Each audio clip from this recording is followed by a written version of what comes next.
இன்றைக்கி மத்தியானம் ஒரு பாவக்காய் பொரியல் செஞ்சுக்கலாம். இந்த பாவக்காய் பார்த்திங்கன்னா ரொம்ப சூப்பராக இருக்கும். நல்லா இது கற்றுக்கோங்க. இது சுகருக்கெலாம் ரொம்ப நல்லது. இது நம்ம எங்கள் ஊர் சைடு இது விளையும்.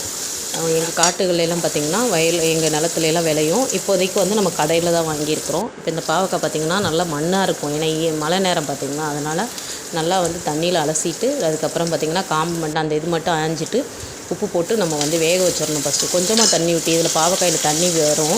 ஏன்னா இந்த பாவக்காய் அதலக்காயில் வந்து தண்ணி வரும். அதுக்கப்புறம் வேக வச்சு உப்பு போட்டு எடுத்து வச்சுட்டு அதுக்கப்புறம் கடுகு உளுந்தம்பருப்பு போட்டு வெங்காயம் போட்டு நல்லா வதக்கிட்டு அதுக்கப்புறமேட்டு நான் 100 பாவக்காய். இந்த பாவக்காய் பார்த்திங்கன்னா ரேட் ரொம்ப ஜாஸ்தியாக இருக்கும். பார்க்குறதுக்கு தான் அப்படி இருக்கும். ஆனால் ரொம்ப சுவையாக இருக்கும். கசப்பே இருக்காது. நான் பாருங்கள் பாவக்காயை கட் பண்ண மாட்டேன். இந்த பாவக்காய் பார்க்க பெருசாக இருந்துச்சுன்னா நீங்கள் நல்லா உப்பு போட்டு கொஞ்சமாக தண்ணி தெளித்து அந்த மாதிரி வந்து நீங்கள் வந்து கரண்டி போட்டிங்கன்னா இதாயிரும். நல்லா வந்து வேக வச்சு எடுத்துட்டு தாளி போட்டிங்கன்னா கொஞ்சம் மிளகாத்தூள் போட்டு சூப்பராக வந்து தாளி போட்டிங்கன்னா ரொம்ப காரசாரமான பாவக்காய் ரெடி ஆயிடுச்சு. இது பருப்பு குழம்புக்கு சூப்பராக இருக்கும். சவுச்சவு குழம்புக்கு பாவக்காய் பொரியல்.